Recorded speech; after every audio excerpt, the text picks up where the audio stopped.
O Show de Truman, olha, não é só um filme genial, né? É uma das parábolas mais poderosas que existem sobre liberdade e controle. O que a gente vai fazer aqui é uma análise de como o poder realmente funciona. E um spoiler, não é pela força, mas pela arquitetura da nossa realidade. Essa citação, ela resume perfeitamente o paradoxo central do filme. A gente deseja liberdade, mas ao mesmo tempo tem um medo danado da incerteza que vem com ela. E o Show de Truman explora essa contradição de um jeito brilhante. Bem, a história começa nos apresentando Sea Haven, a cidade do Truman. Um lugar que parece idílico, super seguro, tudo perfeitamente previsível. Um paraíso. Mas, como a gente vai ver, esse paraíso é, na verdade, a prisão mais bem acabada que se pode imaginar. E aqui está o ponto crucial, o controle absoluto. Não precisa de correntes nem de muros. De jeito nenhum. Ele só precisa que a pessoa aprisionada acredite que é livre. A ignorância do Truman não é uma falha. É a base, é o alicerce de todo o sistema. E no centro desse sistema todo está o Christoph. Ele não é aquele vilão clássico, sabe? Ele é algo muito mais moderno, um arquiteto de mídia, um manipulador que não governa pelo medo, mas sim com um roteiro. Essa frase do Christoph é a chave de tudo. É o princípio do poder psicológico que sustenta não só o show, mas, vamos ser sinceros, muitos sistemas no nosso mundo real. A obediência aqui não é forçada, ela é construída. A diferença é gigantesca. O poder do passado usava força, algo visível. Já o poder moderno, o poder do Christoph, é sutil. Ele não proíbe, ele constrói a própria percepção da realidade, o que torna a prisão invisível e, pior, internalizada. E vamos ver como isso funciona na prática. Para impedir o Truman de explorar o mundo, o Christoph não construiu um muro físico. Ele construiu um medo. Ele pegou a curiosidade natural do Truman e a substituiu por um trauma fabricado, o afogamento do pai. Isso criou uma fobia de água, que é uma fronteira mental muito mais eficaz que qualquer barreira de concreto. O outro pilar desse controle todo é o conforto. A vida do Truman é perfeitamente previsível, segura, sem grandes dores, sem grandes desafios. E essa satisfação constante funciona como um opiáceo, sabe? Um sedativo que acalma qualquer instinto de fuga ou de questionamento. O prazer pode ser uma jaula tão eficaz quanto a dor. Mas nenhum sistema é perfeito, nenhuma ilusão é total. E é numa pequena falha, numa fissurazinha, que a consciência começa a despertar.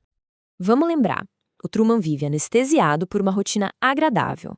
Ele está confortável, satisfeito e não tem nenhum motivo aparente para duvidar do mundo dele. Só que nenhuma realidade construída é a prova de falhas. Basta um único erro, um objeto que não deveria estar ali para que toda a estrutura comece a balançar. E esse é o momento. Um refletor de estúdio com a etiqueta Sirius simplesmente cai do céu azul pintado. É um fragmento de verdade que é impossível de ignorar. Um erro no roteiro que acende aquela primeira faísca da dúvida. O mais interessante aqui é que o Truman não vira um rebelde da noite para o dia. Ele fica curioso. E é essa curiosidade silenciosa, esse ato de questionar o que antes era uma certeza absoluta, que representa a verdadeira ameaça ao sistema do Christoph. A partir daí, a jornada do Truman se acelera e ele vai em direção ao confronto final. Um confronto que não é com um exército, mas com os próprios medos dele e com os limites do seu mundo. Quando Truman finalmente decide enfrentar o mar, Christoph não tenta só impedi-lo, ele o pune. A tempestade artificial é o sistema reagindo com uma violência desesperada, é o castigo por ele ousar a saída narrativa que foi escrita para ele. E aqui está a escolha fundamental. Para ser livre, Truman precisa abandonar a única segurança que ele já conheceu na vida. Ele tem que escolher o risco do desconhecido em vez do conforto da sua prisão dourada. É isso que a liberdade custa. Não é um estado de felicidade garantida, mas sim a aceitação da incerteza. A incerteza se torna o preço que se paga para viver uma vida autêntica, e não uma vida roteirizada. A conclusão do filme nos joga para além da história do Truman e nos faz olhar para o nosso próprio mundo. Essa é a última e talvez a mais cínica tentativa de manipulação do Christoph. Ele tenta convencer o Truman de que o mundo real é só um estúdio maior com outros diretores e as mesmas mentiras. E talvez ele não estivesse totalmente errado. A resposta do Truman é simplesmente perfeita. Ele não discute, ele não demonstra ódio, ele só pega a sua frase de efeito, o bordão que deram para ele, e a transforma em seu adeus.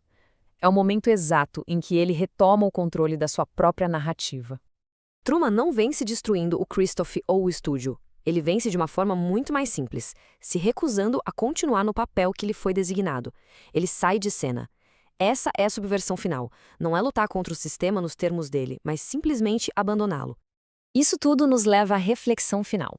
Nós também vivemos cercados por Christophos invisíveis que moldam as nossas realidades. São os algoritmos que dizem o que comprar, as narrativas da mídia que dizem no que acreditar, as expectativas sociais que dizem como viver.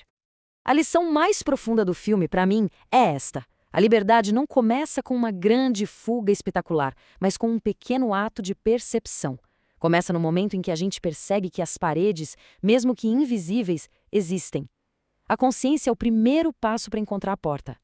E assim, a análise nos deixa com essa pergunta, que é muito poderosa. Se a gente para olhar para as nossas rotinas, para os nossos medos e confortos, a questão que fica no ar é: quem ou o que está dirigindo o nosso show?